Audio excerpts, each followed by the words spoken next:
Hi guys, welcome to my YouTube channel. ಇವತ್ತು ಕ್ವಿಕ್ಕಾಗಿ ರಸಮ್ ಮಾಡ್ಕೊಳ್ಳೋಣ ಅಂತ ಅಂದ್ಬಿಟ್ಟು ರೆಡಿ ಮಾಡ್ಕೊತಾ ಇದ್ದೆ. ರಸಮ್ಗೆ ಟೊಮ್ಯಾಟೊ, ಬೆಳ್ಳುಳ್ಳಿ, ಹಸಿರು ಮೆಣಸಿನ್ಕಾಯಿ, ಸ್ವಲ್ಪ ಕೊತ್ತಂಬರಿ ಸೊಪ್ಪು, ಈರುಳ್ಳಿ, ಜೀರಿಗೆನ ಕುಟ್ಕೊಂಡು ಪುಡಿ ಮಾಡ್ಕೊಳ್ಳಿ. ಅರಿಶಿಣ ಬೇಕಾಗುತ್ತೆ, ಮತ್ತು ಸ್ವಲ್ಪ ಖಾರದ ಪುಡಿನೂ ಕೂಡ ಬೇಕಾಗುತ್ತೆ. ಒಂದು ಕುಕ್ಕರ್ನ ಇಟ್ಕೊಂಡು ಕುಕ್ಕರ್ಗೆ ಎಣ್ಣೆ ಹಾಕ್ಕೊಂಡು ಫಸ್ಟು ಎಣ್ಣೆ ಸ್ವಲ್ಪ ಕಾಯೋವರೆಗೂ ಕಾಯೋಣ. ಎಣ್ಣೆ ಕಾಯೋಣ. ಕಾಯ್ದಾದ್ಮೇಲೆ ಸ್ವಲ್ಪ ಕರಿಬೇವಿನ ಸೊಪ್ಪು, ಸಾಸಿವೆ, ಕಟ್ ಮಾಡಿ ಇಟ್ಕೊಂಡಿರೋ ಈರುಳ್ಳಿ, ಟೊಮ್ಯಾಟೊ. ಫಸ್ಟು ಟೊಮ್ಯಾಟೊ ಹಾಕ್ಕೊಂಡು ಟೊಮ್ಯಾಟೊನ ಚೆನ್ನಾಗಿ ಅದು ಹಸಿ ಸ್ಮೆಲ್ಲೆಲ್ಲ ಹೋಗಿ ಟೊಮ್ಯಾಟೊ ಬಾಯ್ಲ್ಡ್ ಆಗಬೇಕು ಸ್ವಲ್ಪ. ಅಂದರೆ ಅದು ನೀರು ಬಿಟ್ಕೊಂಡಿರೋ ಥರ ಆಗುತ್ತೆ. ಆಗ ಸ್ಮ್ಯಾಶ್ ಆದಮೇಲೆ ಚೆನ್ನಾಗಿ ಸ್ವಲ್ಪ ನೀವು ಇದು ಮಾಡಿ ಚೆನ್ನಾಗಿ ಸ್ಮ್ಯಾಶ್ ಮಾಡಿದಾಗ ನೋಡಿ ಈ ಥರ ಹೇಗೆ ಕಲ್ಲರ್ ಬಿಟ್ಕೊಂಡಿದೆ ಆ ಥರ ಕಲ್ಲರ್ ಬರುತ್ತೆ. ಆಮೇಲೆ ಸ್ವಲ್ಪ ಈರುಳ್ಳಿ ಹಾಕ್ಕೊಳ್ಳಿ. ರಸಮ್ಗೆ ಈರುಳ್ಳಿ ಏನು ಜಾಸ್ತಿ ಬೇಡ, ಬಟ್ ಬೆಳ್ಳುಳ್ಳಿ ಜಾಸ್ತಿ ಇದ್ದಷ್ಟು ಅದು ಫ್ಲೇವರ್ ಚೆನ್ನಾಗಿರುತ್ತೆ ನಮಗೆ ತಿನ್ನಬೇಕಾದ್ರೆ.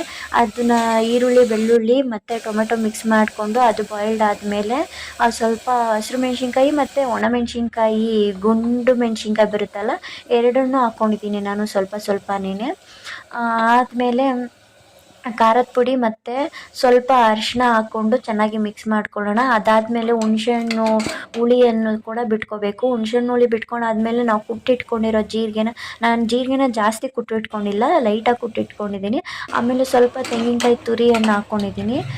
ತೆಂಗಿನಕಾಯಿ ತುರಿನ ಎಲ್ಲ ಹಾಕ್ಕೊಂಡು ಚೆನ್ನಾಗಿ ಮಿಕ್ಸ್ ಮಾಡಿ ಬಾಯ್ಲ್ ಮಾಡಬೇಕು. ಬಾಯ್ಲ್ ಮಾಡಿ ಅದು ಬೆಂದು ನೀರು ಬಿಟ್ಕೊಂಡಾದಮೇಲೆ ನಾನು ಅದೇ ಒಂದು ಅಂದರೆ ಇದಕ್ಕೇನು ಅಳತೆ ಅಂತೆಲ್ಲ ಏನೂ ಬೇಕಾಗಿಲ್ಲ ನೀರಿಗೆ. ನೀರು ಹಾಕ್ಕೊಳ್ಳೋದಕ್ಕೆ ನಿಮಗೆ ನೋಡಿ ನಿಮಗೆ ಹೇಗೆ ಬೇಕು ಅನಿಸುತ್ತೆ, ನಿಮಗೆ ಕಂಟೈನರ್ ಗೊತ್ತಾಗುತ್ತಲ್ಲ ಕನ್ಸಿಸ್ಟೆನ್ಸಿ, ಅದು ನೋಡಿಕೊಂಡು ನೀರು ಹಾಕ್ಕೊಳ್ಳಿ. ನಾನು ನೀರು ಹಾಕ್ಕೊಂಡು ಚೆನ್ನಾಗಿ ನೀರು ಮಳ್ಳೋವರೆಗೂ ಕಾಯಬೇಕು, ಚೆನ್ನಾಗಿ ಮಳ್ಳಬೇಕು. ಆಮೇಲೆ ಸ್ವಲ್ಪ ನಿಮಗೆ ರುಚಿಗೆ ತಕ್ಕಷ್ಟು ಉಪ್ಪು ಹಾಕ್ಕೊಂಡು ಹಿಂಗೆ ಮಿಕ್ಸ್ ಮಾಡಿ ನೋಡ್ತಾ ಇದ್ದೀರಲ್ಲ ನೀವು ಹೇಗಿದೆ ಅಂತ. ರಸಮ್ಮು ಗಟ್ಟಿ ಆದರೆ ಚೆನ್ನಾಗಿರಲ್ಲ, ಈ ಥರ ನೀರಂಗಿದ್ರೇ ಚೆನ್ನಾಗಿರುತ್ತೆ. ನಮ್ಮ ಅಕ್ಕನ ಮಗಳಿಗೆ ರಸಮ್ ಅಂದರೆ ತುಂಬ ಇಷ್ಟ. ಅವಳು ಅನ್ನದ ಜೊತೆ ತಿನ್ನೋದಕ್ಕಿಂತ ಜಾಸ್ತಿ ಈ ಥರ ಕುಡಿಯೋದನ್ನ ಬಿಸಿ ಬಿಸಿ ರಸಮ್ ಕುಡಿಯೋದು ಇಷ್ಟಪಡ್ತಾಳೆ. ಅದಕ್ಕೆ ಮಾಡಾದ್ಮೇಲೆ ಅವಳಿಗೆ ಕೊಟ್ಟೆ, ನೋಡಿ ಅವಳ ರಿಯಾಕ್ಷನ್ ಹೇಗಿದೆ ಅಂತ ಈ ಥರ ರಿಯಾಕ್ಟ್ ಮಾಡ್ತಾ ಇದ್ದಾಳೆ. ತುಂಬ ಚೆನ್ನಾಗಿ